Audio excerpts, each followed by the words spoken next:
हज के मुकद्दस सफर का आगाज हो चुका है। अक़लियती उमूर के मरकजी वज़ीर किरण रिजिजू ने हज 2025 की पहली फ्लाइट को हरी झंडी दिखाकर रवाना किया। इसके साथ ही हज के मुकद्दस सफर पर आज़मीन हज का पहला काफिला रवाना हो गया।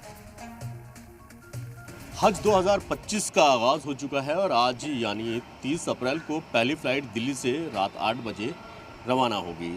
मैं इस वक्त दिल्ली स्टेट हज कमेटी के कैंप में पहुंचा हूं, जहां पर हर चीज़ का इंतज़ाम किया गया। सबसे पहले आप सिक्योरिटी की अगर बात करें तो दिल्ली पुलिस के जवानों को यहाँ तैनात किया गया है। एक सब इंस्पेक्टर लेवल के एक SI भी हैं, DCD यानी दिल्ली सिविल डिफेंस के लोगों को डिप्लॉय किया गया। और दूसरी तरफ आप मेरे लेफ़्ट साइड देखेंगे तो यहाँ पर प्रॉपर एक रिसेप्शन बनाया गया है। इंक्वायरी जो भी यहाँ आए वो उसको किसी तरह की कोई दिक्कत ना हो, इसलिए यहाँ पर एक इंक्वायरी पॉइंट बनाया गया। और क्या क्या इंतज़ाम है वो भी मैं आपको पहले दिखाता हूँ। सबसे पहले इधर की तरफ चलते हैं। जो कैंप्स बनाए गए हैं, ये पहला कैंप है DCD का यानी दिल्ली सिविल डिफेंस का। दिल्ली सिविल डिफेंस की जिम्मेदारी है कि यहाँ पर मैनेजमेंट को थोड़ा सा मैनेज किया गया है। तो बात करने की कोशिश। सर क्या नाम है आपका? संतोष कुमार। संतोष सर, DCD से हैं आप? हाँ जी, हाँ जी। आप लोगों का क्या काम यहाँ पर? पूरा सिक्योरिटी काम है, जब कुछ आप देख कर करना, अच्छा से करना, सफल बनाना इस प्रोग्राम को।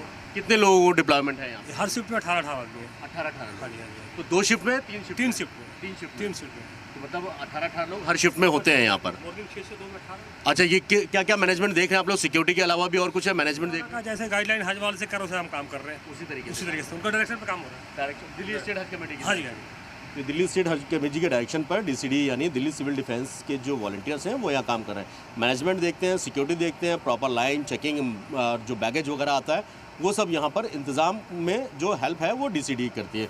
दूसरी तरफ मेडिकल कैंप है। इस कैंप में आते क्योंकि एम्बार्केशन पॉइंट जो दिल्ली जिन्होंने चूज़ किया है, हरियाणा, बिहार, राजस्थान, उत्तर प्रदेश, उत्तराखंड, उत्तरांचल, ये यहाँ से भी जो एम्बार्केशन पॉइंट इनका दिल्ली से फ़्लाइट है वो यहाँ पर 1 दिन 2 दिन पहले आएंगे। और इस बात यहाँ किसी तरीके की मेडिकल असुविधा ना हो उसका भी खास ख्याल रखा गया है। यहाँ पर दिल्ली मेडिकल इंस्टीट्यूट की तरफ से जो हेल्थ डिपार्टमेंट है, दिल्ली हेल्थ डिपार्टमेंट, वहाँ एक मेडिकल कैंप है, एक प्रॉपर डॉक्टर को यहाँ पर बिठाया गया है और यहाँ पर वो सभी चीज़ें। मैम क्या नाम है आपका? सर्वास्तिका। मैम आप लोगों की ड्यूटी कब से कब तक होती है यहाँ पर? हमारी शिफ्ट वाइज ड्यूटी है। 24 आवर। अच्छा सर, आपका शुभ नाम सर? डॉक्टर रघुराज।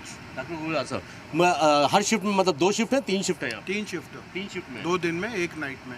2 दिन में 1 नाइट में होता है, मतलब 24 आवर्स यहाँ पर एक डॉक्टर मौजूद है, कोई मेडिकल इमरजेंसी ना हो। यस। अभी तक क्योंकि गर्मी भी ज़्यादा है, कुछ ऐसे पेशेंट्स भी यहाँ पर आप लोगों को मिले हैं क्या? नहीं, आज तो पहला ही दिन है। आज पहला दिन है। कोई अभी तक कोई पेशेंट ऐसा कुछ वो नहीं है? नहीं, ऐसा गाइडलाइन हेल्थ डिपार्टमेंट की तरफ से क्या क्या जारी कर रहे हैं आप लोग? जो यहाँ पर लोग आ रहे हैं जो जा रहे हैं हज के लिए, कोई गाइडलाइन वगैरह जारी किया आपने? गाइडलाइन तो यही है कि कोई यहाँ सीरियस ना हो जाए। एम्बुलेंस अवेलेबल है, ठीक है। अगर कोई इंतजाम है? हाँ, एम्बुलेंस अवेलेबल तो फ़ौरन वो अपना LNJP ले जाएंगे। ये सब हॉस्पिटल बिल्कुल बिल्कुल बिल्कुल वहाँ पे आ गए। ये हेल्थ डिपार्टमेंट की तरफ से, दिल्ली स्टेट हेल्थ डिपार्टमेंट की तरफ से यहाँ पर 2 डॉक्टर हैं।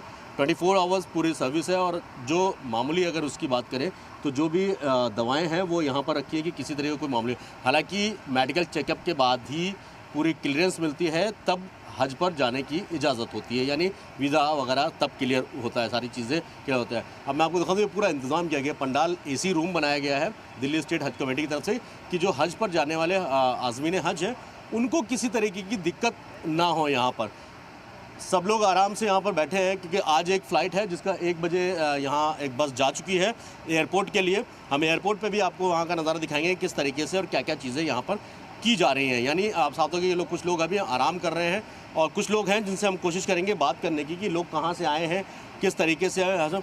आप लोग कहाँ से आए हैं? जी, बरेली। बरेली से? बरेली से। आपकी फ़्लाइट कब है? 2 तारीख। तो 2 दिन पहले ही आप लोग को यहाँ पर आ गए? जी जी।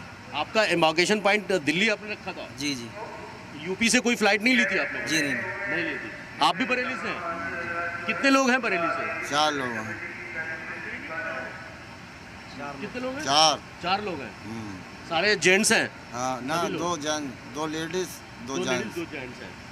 तो ये सब सभी बरेली से? आप लोग सभी बरेली से? हाँ, बरेली से। क्या नाम है आपका? हमारा आबिर अली। पहली बार हज के लिए जा रहे हैं? जी जी जी। यहाँ पर आप दिल्ली एम्बार्केशन पॉइंट आप लोगों ने चूज़ किया था? जी। यहाँ पर इंतज़ाम कैसा लग रहा है यहाँ पर रहने का? बढ़िया इंतजाम, सब अच्छा इंतजाम है। किसी तरह की कोई दिक्कत परेशानी? कोई दिक्कत परेशानी नहीं है, बहुत ही बढ़िया है। यहाँ से फ़्लाइट कब है आप लोगों की? 2 तारीख की है, मॉर्निंग में, सुबह मॉर्निंग में 2 तारीख की। जी। ये लोग भी यहाँ हैं, ये हालांकि बरेली से एक बस जा चुकी है जिनकी आज रात 8:05 पर फ़्लाइट है सऊदी के लिए। ये पूरा इंतज़ाम दिल्ली स्टेट हज कमेटी की तरफ से किया गया, चाहे वो सिक्योरिटी की बात हो, चाहे मैनेजमेंट की बात हो। दूसरी तरफ मेडिकल हेल्थ कैम्प है, इंक्वायरी काउंटर यहाँ पर खोला गया है। डीसीडी यानी दिल्ली सिविल डिफेंस के जो लोग हैं वो यहाँ पर मौजूद हैं कि जो भी इंतज़ाम है उसको प्रॉपर तरीके से देखा जाए, ये सुनिश्चित किया जाए कि किसी तरीके की कोई बदइंतज़ामी ना हो, किसी तरीके की दिक्कत किसी को ना हो। हालांकि ये जो लोग हैं इनकी अब 2 तारीख को फ़्लाइट है, आज 30 अप्रैल है। कल रात को ये लोग यहाँ से निकलेंगे एयरपोर्ट के लिए और सुबह मॉर्निंग 8 बजे की फ़्लाइट है, यानी लेट नाइट ही इनको जाना पड़ेगा। पहले 4 से 5। आप लोगों को बताया गया कितने घंटे एयरपोर्ट पहले एयरपोर्ट पहुँचना है, कुछ बताया? 2 से ढाई घंटे। 2 से ढाई घंटे पहले जी। कि आप लोगों का पूरा टर्मिनल अलग वो बनाया है, गेट वगैरह अलग बनाया गया है पूरा? जी। पेपर्स वगैरह सारी चीज़ें कंप्लीट हो गई हैं अब यहाँ से, अब सिर्फ रवानगी है बस में रवानगी है जी सर। चलिए, जाहिर सी बात है हज बैतुल्ला के लिए जो लोग जाना चाह रहे थे, जिनकी ख्वाहिशें पूरी हुई, खुदा ने उनकी ख्वाहिशों को पूरा किया और अब वो इस मुक़द्दस सफ़र के लिए निकलने वाले हैं। अब मैं आप कुछ और चीज़ आपको दिखाने की कोशिश करूँगा।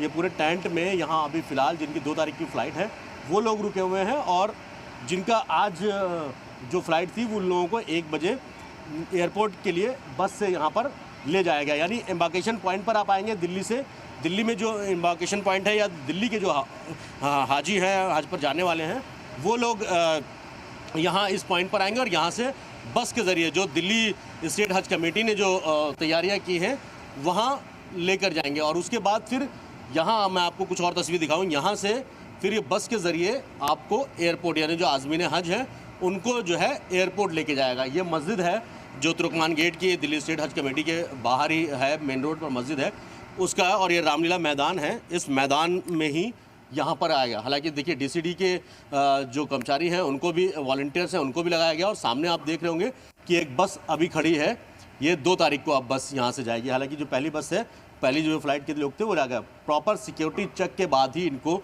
जो है एयरपोर्ट पर लेकर जाया जाता है।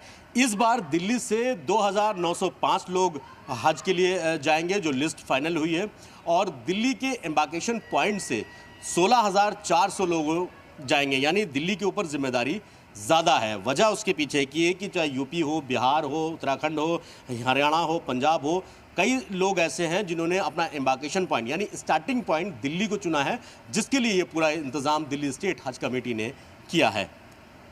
वीडियो जर्नलिस्ट राजेश द्विवेदी के साथ सैयद मुबशिर, सलाम टीवी, दिल्ली।